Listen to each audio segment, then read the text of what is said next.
Hello students, welcome back to my channel. आज हम जो टॉपिक स्टार्ट कर रहे हैं वो है मराठा साम्राज्य। ठीक है, मराठा साम्राज्य, इसके जो फाउंडर हैं वो किसको माना जाता है? इसके फाउंडर जो है वो छत्रपति शिवाजी को माना जाता है। छत्रपति शिवाजी ने जो है वो मराठा साम्राज्य की नींव रखी थी।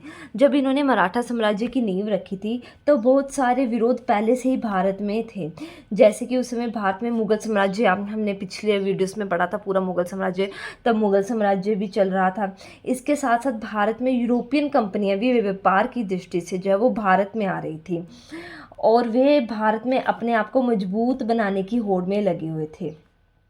ठीक है, और मैसूर और बंगाल भी अपने आप को श्रेष्ठ बनाने में लगा हुआ था। इतने सारे तब ये चले हुए थे संघर्ष। इन्हीं संघर्षों के बीच में जो है वो छत्रपति शिवाजी ने मराठा साम्राज्य की जो है वो नींव रखी। इन्होंने ना केवल सिर्फ मराठा साम्राज्य की केवल नींव ही नहीं रखी, बल्कि इन्होंने इसको पूरा मजबूत और सुदृढ़ बनाया था। ठीक है, तो इसलिए जो फाउंडर हैं वो कौन है मराठा साम्राज्य के? वो है छत्रपति शिवाजी। इनका जन्म 1627 ईस्वी में शिवनेर दुर्ग, ठीक है, कई बुक्स में 1627 दिया है, कई बुक्स में 1630 दिया है। ठीक है, तो कन्फ्लिक्ट है, इसमें आपने कंफ्यूज नहीं होना। पिताजी का नाम शाहजी भोंसले, माता जीजाबाई, दादा या संरक्षक भी थे, दादा भी थे कौंडदेव। इनके आध्यात्मिक गुरु रामदास। इनकी पत्नी प्रथम और दो विवाह किए थे। प्रथम पत्नी थी साईबाई निम्बालकर और सेकंड पुल्लाबाई। ठीक है, शिवाजी को फादर ऑफ इंडियन नेवी माना जाता है। इनका जो राज्याभिषेक है 1674 ईस्वी में कहाँ पर हुआ था? रायगढ़ में। किसके द्वारा? गंगा भट्ट, ये काशी के प्रसिद्ध विद्वान थे। ठीक है, इनके द्वारा जो है शिवाजी का राज्याभिषेक हुआ था। इन्होंने छापामार युद्ध प्रणाली जो है वो अपनाई थी।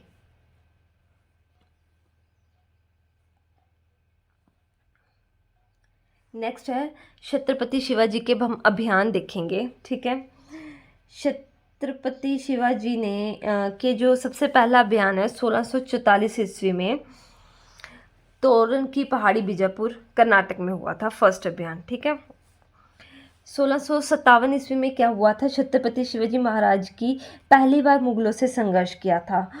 इसमें मराठा सेना को पीछे हटना पड़ा था और छत्रपति शिवाजी ने अधिकारियों ने 1627 ईस्वी में अहमदनगर, जो कि उस समय मुगलों के अधिकार क्षेत्र में होता था, वहाँ पर अपना हस्तक्षेप कर दिया था और साथ साथ जुनार के क्षेत्र पे भी अपना हस्तक्षेप कर लिया था। ठीक है, तो अब हम देखेंगे ये अफजल खां के बारे में जो इम्पोर्टेंट है। आदिल शाह ने महाराज शिवाजी की बढ़ती हुई शक्ति के क्रम में अफजल खां नामक सूबेदार, क्या नाम था? अफजल खां, सूबेदार को जो कि बीजापुर का सूबेदार था, उसे महाराज शिवाजी के पास संधि के लिए भेजा था। ठीक है, तो ये किसके द्वारा? अली आदिल के द्वारा। बीजापुर का सुल्तान कौन था? अली आदिल शाह द्वारा अफजल खां को भेजा गया। परंतु हुआ क्या था? वास्तव में वह क्या चाहता था? वो शिवाजी महाराज की हत्या की चाह से उनके पास, ये क्या चाहते थे? शिवाजी महाराज की हत्या के चाह से उनके पास आया था। ठीक है, उनसे मिलने के लिए, उनको मारने के लिए आया था। अफजल खां बीजापुर के प्रमुख सूबेदारों में से था और उसका मतलब वो इतना लंबा था, उसका कद लगभग 6.5 फीट था। उन समय इसके बारे में कहा जाता था कि वो इतना शक्तिशाली था, अपने हाथों से किसी का सर दबोच देता था, इतना बड़ा शक्तिशाली था। छत्रपति शिवाजी महाराज और अफजल खां की मुलाकात प्रतापगढ़ में हुई थी। ठीक है, शिवाजी महाराज की अफजल खां से मुलाकात से पहले अधिकारियों ने उन्हें अफजल खां के बारे में जो वो शिवाजी को सचेत कर दिया था, तो इसलिए शिवाजी महाराज जो वो पूरी तैयारी के साथ जो है वो इनसे मिलने गए थे। छत्रपति शिवाजी महाराज जी ने अफजल खां के इरादों को पहचान लिया था और उसके मंसूबों पर पानी फेरने के लिए उन्होंने अपनी पूरी तैयारी कर ली थी। उन्होंने अपनी सेना को जो वो जंगलों में छुपने का आदेश दे दिया और साथ में बाघ नख हथियार, जो बाघों के नाखून जितना तेज होता है, वो भी अपने साथ छुपा कर ले गए थे। और उन्होंने क्या किया था? एक स्टील का कवच पहन लिया था जब वो अफजल खां से मिलने के लिए जाने लगे। ठीक है, अफजल खां हैं, उन्होंने अपनी योजना के अनुसार धोखे से शिवाजी महाराज के ऊपर खंजर से प्रहार कर दिया, परंतु उन्होंने स्टील का कवच पहना हुआ था जिसके कारण उन पर कोई असर नहीं हुआ। और 1659 ईस्वी में जो है अफजल खां ने इन्होंने छत्रपति शिवाजी ने जो अफजल खान की हत्या कर दी थी। ठीक है, तो ये बड़ा इंपॉर्टेंट एक स्टोरी थी। मेन आपने याद रखना है, अफजल खान 1659 ईस्वी में कौन थे, ये कहाँ का था। ठीक है, अली किसने भेजा था, अली आदिल शाह के द्वारा, और हत्या बाद में हो गई थी किसकी, अफजल खान की। नेक्स्ट है 1663 ईस्वी में औरंगजेब ने शाइस्ता खां को भेजा शिवाजी को मारने के लिए, परंतु शिवाजी ने शाइस्ता खां को भी जो है वो पराजित कर लिया। ठीक है, क्या हुआ था 1663 ईस्वी में जो है वो शिवाजी महाराज ने शाइस्ता खां से निपटने के लिए अपनी रणनीति बनाई, और वे बहुत ही कम संख्या का एक समूह बनाकर शाइस्ता खां के किले के अंदर चुपके से दाखिल हो गए और उसे बहुत जख्मी कर दिया। जिसके बाद जो है वो शाइस्ता खां वहाँ से अवसर पाकर औरंगजेब के पास भाग जाता है, और औरंगजेब भी शाइस्ता खां को उसके डरपोक और खराब युद्ध नीति के लिए दंडित करता है। इस प्रकार शिवाजी महाराज द्वारा शाइस्ता खां को बुरी तरह से पराजित कर दिया जाता है। ठीक है, उसके बाद नेक्स्ट आता है 1665 ईस्वी में औरंगजेब ने जय सिंह को भेजा, परंतु जय सिंह भी ने शिवाजी को हरा दिया।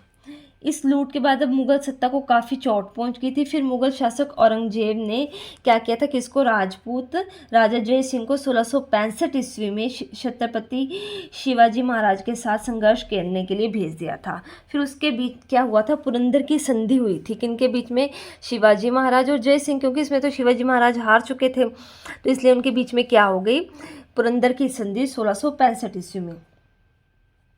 तो इस संधि के अनुसार क्या क्या चीज़ें थी कि शिवाजी महाराज को औरंगजेब की अधीनता स्वीकार करनी पड़ेगी, एक बात तो ये। नेक्स्ट कि शिवाजी महाराज को अपने जीते हुए 35 किलों में से जो 23 किले हैं वो मुगलों को देने पड़ेंगे। ठीक है, ये थी पुरंदर की संधि।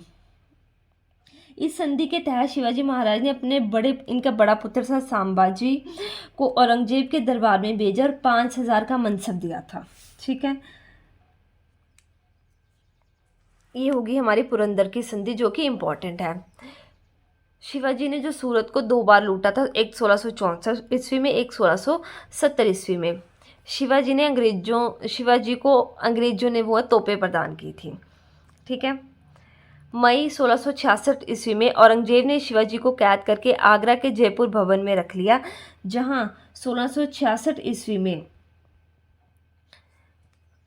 शिवाजी भाग गए थे। क्लियर। नेक्स्ट अंतिम जो अभियान था वो था कर्नाटक का अभियान 1676 से 1678 ईस्वी। मृत्यु कब हुई थी, 1680 ईस्वी में। इनकी सेना 3 प्रकार की थी, पागा सेना, नेक्स्ट है सिलहदार सेना और पैदल सेना। पागा सेना क्या होती है, जो नियमित घुड़सवार सैनिक होते थे। सिलहदार सेना अस्थाई घुड़सवार, परमानेंट नहीं होते थे, ये परमानेंट। और पैदल सेना तो नाम से पता चल रहा है पैदल। ठीक है, और शिवाजी को तोपें किसने प्रदान की थी, अंग्रेजों ने, ये मैंने आपको पहले भी बता दिया। नेक्स्ट ये इंपॉर्टेंट है, मराठा राज्य के अंतर्गत क्षेत्र। एक होता था राजस्व, स्वराज और मुक्तई। स्वराज क्या था, जो मराठा क्षेत्र के नियंत्रण में था। ठीक है, इस पर जो है वो मराठा क्षेत्र का नियंत्रण था। मुक्तई क्या था, ये वो क्षेत्र थे जहाँ से चौथ एवं सरदेशमुखी का कर वसूलते थे। ये 2 टाइप के कर जो है वो वसूलते थे, उस क्षेत्र को क्या बोलते थे, मुक्तई क्षेत्र। ठीक है, अब ये कर क्या होते हैं पहले अब देख लेते हैं। पहले हम देखते हैं सरदेशमुखी। ये छत्रपति शिवाजी महाराज द्वारा उनके क्षेत्रों से लिया जाता था तथा इसमें राजस्व का 1/10 भाग कर के रूप में प्रजा से लिया जाता था। ठीक है, जैसे इस सरदेशमुखी जो मतलब ये ना भूमि उनके अधिकार क्षेत्रों में आती थी। ठीक है, छत्रपति शिवाजी के, तो उनसे ये लेते थे। नेक्स्ट है चौथ।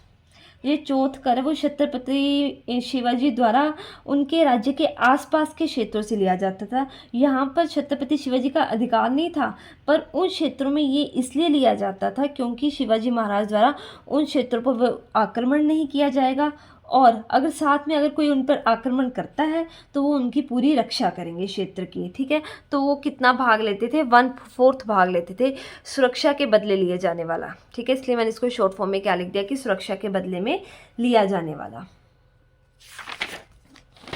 नेक्स्ट है, इम्पॉर्टेंट है ये भी, अष्टप्रधान। शिवाजी के मंत्रिमंडल को अष्टप्रधान कहते थे। सबसे पहले आते थे पेशवा जो प्रधानमंत्री, ठीक है।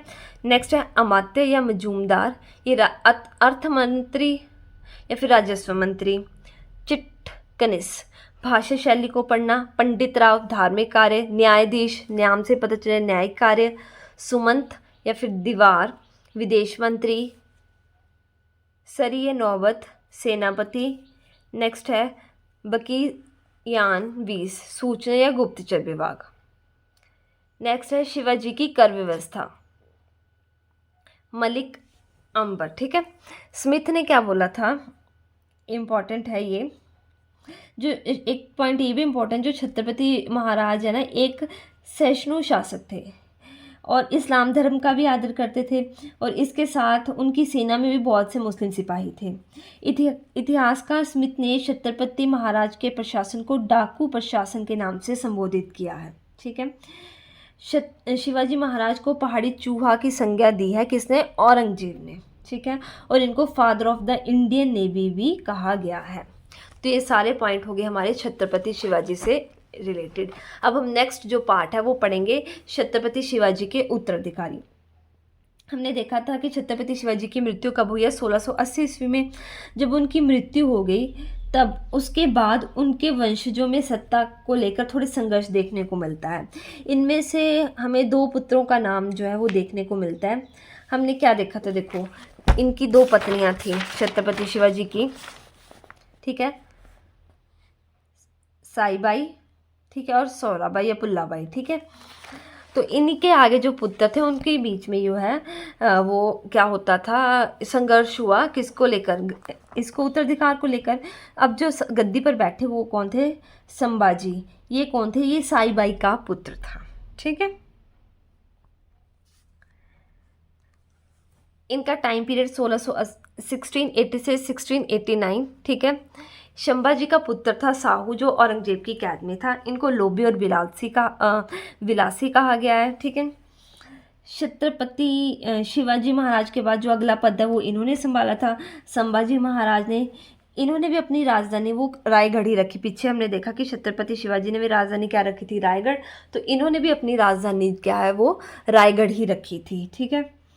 जब संभाजी महाराज मराठा साम्राज्य के शासक बने तो उन्हें बहुत सारी चुनौतियों का सामना करना पड़ा। उन्हें बाहरी चुनौतियों का नहीं बल्कि उनके आंतरिक चुनौतियां, मतलब उनके साम्राज्य में ही उनके भाइयों से कलह, आंतरिक कलह, ये सारी चुनौतियां इनके टाइम पीरियड में रही हैं, ठीक है। इन संघर्षों के क्रम में फिर संभाजी महाराज ने एक ऐसे व्यक्ति को अपने सबसे बड़े अधिकार पद के लिए नियुक्त किया जिस पर वे पूर्ण विश्वास कर सकते थे, और वो सलाहकार कौन थे, वो सलाहकार थे कवि कवच। वेरी वेरी इंपॉर्टेंट क्वेश्चन है कवि कवच, ठीक है। कवि कवच, और ठीक है, इसमें एक घटना होती है कि उस समय मुगल वंश में जो मुगल शासक औरंगजेब था ना, औरंगजेब शासक कर रहा था, और उसका एक पुत्र था जिसका नाम क्या था, अकबर। ये मैंने आपको स्टोरी उसमें भी सुनाई थी, है ना, औरंगजेब जब हमने पढ़ा था। उसने अपने पिता औरंगजेब के विरुद्ध विद्रोह कर दिया था, और विद्रोह करने के बाद वह मराठा क्षेत्र में आ जाता है और संभाजी महाराज की शरण ले लेता है। फिर मुगल सेनापति जो हैं कौन, मरखब खां ने, ये है मरखब खां ने संभाजी महाराज और कवि कम्बश को जब वो बंदी बना लिया था, फिर उनकी हत्या कर दी थी 1689 ईस्वी में, ठीक है। और फिर उन्होंने संभाजी महाराज के पुत्र साहू को भी क्या बना लिया था, कैद में रख लिया था, ठीक है। नेक्स्ट जो गद्दी पे बैठे हुए हैं राजा राम, 1689 से 700, ठीक है। इन्होंने सर्जनी प्रथा शुरू की थी। इनके नाम के आगे जो छत्रपति लगाया जाता है, ठीक है।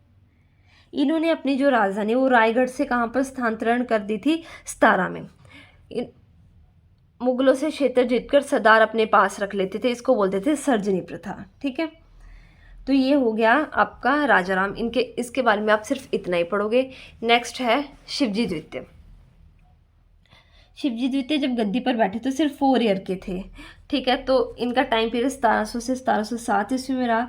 तो अब राजा राम की मृत्यु के बाद उनकी विधवा पत्नी जो थी, कौन, ताराबाई, उन्होंने अपने 4 वर्ष के पुत्र को राज्याभिषेक करवाया और वास्तविक संरक्षिका जो है वो यही बनी, यही महिला लेडी थी, ठीक है। क्लियर है। तो इसके बारे में आप सिर्फ इतना ही देखोगे। नेक्स्ट इसमें ये इंपॉर्टेंट पॉइंट है कि 1707 इसमें क्या होता है, औरंगजेब की मृत्यु हो जाती है और शाहू जो है वो रिहा हो जाते हैं, वहाँ से निकल आते हैं। तो वहाँ पर क्या होता है, जब शाहू महाराज मुगलों के कैद से रिहा होकर मराठा राज्य में आए तो उन्होंने सत्ता को वापस लेने के लिए ताराबाई के साथ जो है वो खेड़ा का युद्ध किया था, खेड़ा का युद्ध, ठीक है, ताराबाई के साथ। तो इसमें ताराबाई हार जाते हैं और साहू जीत जाता है। उसने किसका सपोर्ट लिया था इस युद्ध में, बालाजी विश्वनाथ का, ठीक है। नेक्स्ट है आपके शाहू, या साहू बोल दो या शाहू महाराज। 1708 ईस्वी में 17 में इनका क्या हुआ था, राज्याभिषेक हुआ था। इस काल को पेशवाओं का काल भी कहा जाता है, पेशवाओं का काल, क्योंकि हमने मराठा साम्राज्य में प्रशासन में हमने पेशवा पद की चर्चा की थी, है ना। पर पेशवा पद शाहू महाराज के शासन पर धीरे धीरे प्रभावशाली हो गया था, इसलिए इसके शासकाल को क्या बोलते हैं, पेशवाओं का काल कहा जाता है। इंपॉर्टेंट क्वेश्चन है, ठीक है। फर्स्ट पेशवा कौन थे, बालाजी विश्वनाथ, ठीक है। 1713 से इनका टाइम पीरियड 1720 ईस्वी में। इन्हें मराठा साम्राज्य का द्वितीय संस्थापक कहा जाता है। पेशवा की जो राजधानी थी तब पुणे थी। इनकी मृत्यु कब हुई, 1720 ईस्वी में। पेशवा जो है एक फारसी भाषा का शब्द है, ठीक है। नेक्स्ट आता है बाजीराव प्रथम, लड़ाकू पेशवा बोला जाता था। इनके संबंध किससे थे, मस्तानी से, आपने मूवी देखी होगी, ठीक है। इन्होंने भी युद्ध में छापा मार प्रणाली का प्रयोग किया था, बाजीराव प्रथम ने। पेशवा बाजीराव प्रथम ने मुगल साम्राज्य की कमज़ोर हो रही स्थिति का फ़ायदा उठाने के लिए इन्होंने शाहू महाराज को उत्साहित करते हुए कहा था, आओ हम, उन्होंने एक सेंटेंस दिया था, उन्होंने शाहू महाराज को उत्साहित करते हुए ये बोला था, आओ हम इस पुराने वृक्ष के खोखले तने पर प्रहार करें, शाखाएं तो स्वयं गिर जाएंगी, हमारे प्रयत्नों से मराठा पताका कृष्णा नदी से अटक तक फहराने लगेंगी, ठीक है। तो ये सब इन्होंने कहा था। इस टाइम फिर युद्ध हुआ था, एक वो युद्ध है पालखेड़ा का युद्ध, ठीक है। पालखेड़ा बाजीराव प्रथम और निजामुल मुल्क के बीच में था और इसमें कौन विजय हुए थे, बाजीराव प्रथम। दिल्ली पर आक्रमण करने वाला प्रथम पेशवा कौन था, वो था बाजीराव प्रथम, ठीक है। और तब दिल्ली पर कौन शासक कर रहा था, मोहम्मद शाह। तब ये आप देख लो, अलग अलग बाजीराव प्रथम में मराठा परिसंघ का निर्माण हुआ था, जैसे नागपुर जब भोंसले के अधीन था, इंदौर होलकर के, ग्वालियर सिंधिया के, बड़ोदरा गायकवाड़ के और पूना पेशवा के अधीन थे। क्लियर है। नेक्स्ट हम देखेंगे बालाजी बाजीराव, 1740 से 1761 ईस्वी में, ठीक है। इसे पेशवाओं के लिए राजनैतिक क्रांति कहा गया है। इन्हें नाना साहिब भी कहा जाता है। पानीपत का तृतीय युद्ध जो है वो इन्हीं के टाइम पीरियड में हुआ है, मराठा और अहमद शाह अब्दाली के बीच में। इनकी मदद किसने की थी, जाट राजपूत ने। मराठा से कौन थे, बालाजी बाजीराव। मराठा हार गए और अहमद शाह अब्दाली जीत गए। इनका नेतृत्व किसने किया था, सदाशिव राव ने। सेनापति विश्वास राव और तोपची कौन थे, इब्राहिम खां गार्गी। नेक्स्ट है माधवराव, 1761 से 1772 ईस्वी। 17 ईयर्स के थे जब ये गद्दी पर बैठे, पद पर बैठे थे, ठीक है। इनके चाचा कौन थे, रघुनाथ राव। ये षड्यंत्र कर रहे थे ये खुद गद्दी पर बैठना चाहते थे, परंतु इनकी जो है वो मृत्यु हो जाती है टीबी के रोग से। ये अंतिम महान पेशवा शासक थे। नेक्स्ट है नारायण राव, 1772 से 1773। इनकी हत्या, इनका ही चाचा कौन है, रघुनाथ राव, जो है वो कर देते हैं षड्यंत्र के द्वारा। नेक्स्ट आता है माधवराव नारायण, ठीक है। ये एक ऐसे थे जो अजन्मे गद्दी पर बैठे थे। इनके समय नाना फडणवीस, जिनको मराठों का मैकियावेली कहा जाता है, उन्होंने मराठा साम्राज्य की देखभाल हेतु 12 भाई परिषद बनवाई थी, ठीक है। इनका मूल नाम क्या था, बालाजी जनार्दन भानु। ठीक है।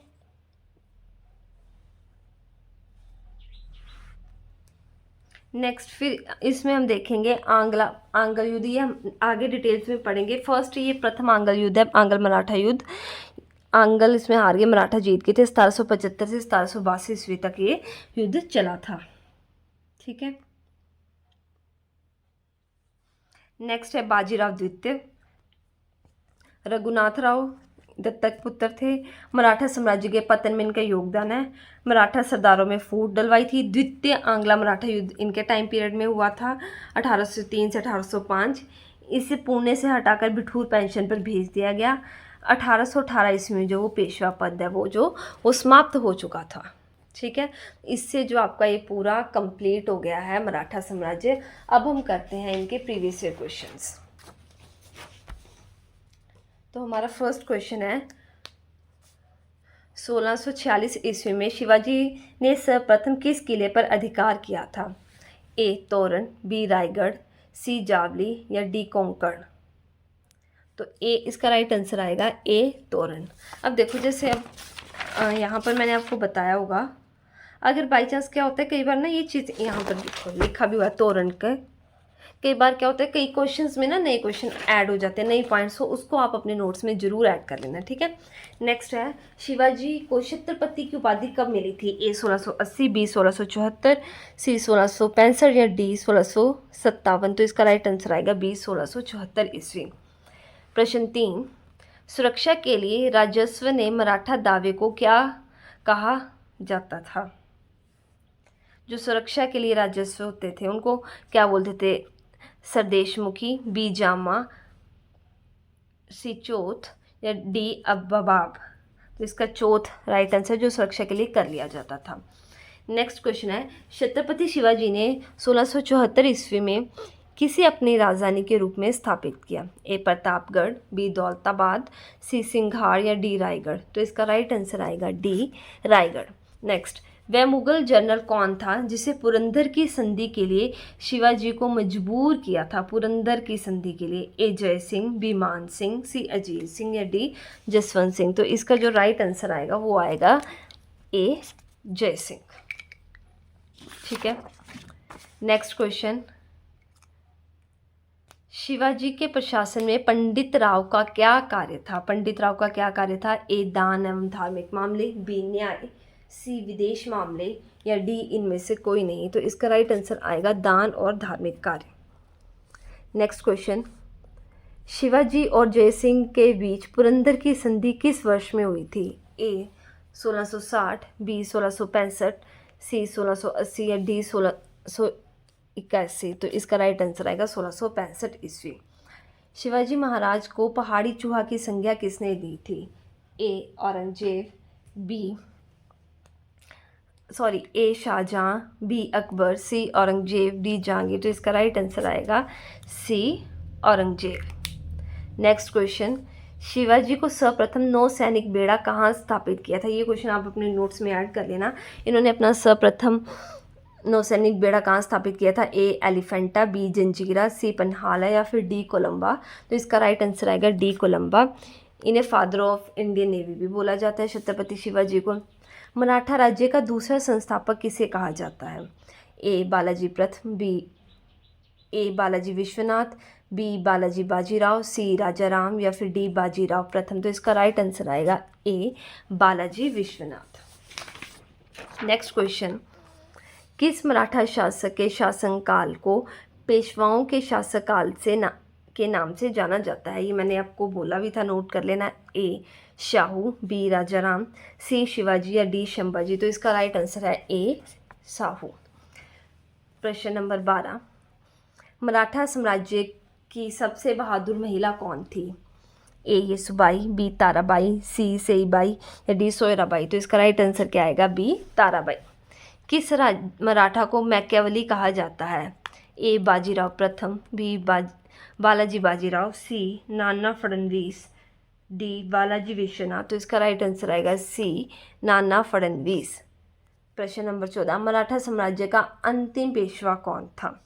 ए शिवाजी द्वितीय, बी बाजीराव प्रथम, सी बाजीराव द्वितीय या डी बालाजी बाजीराव? तो इसका राइट आंसर आप मेरे को कमेंट सेक्शन में बताओगे। होप सो आपको मेरी वीडियो अच्छी लगी, अगर लगी है तो please like share comment and subscribe करें। Thank you so much for watching.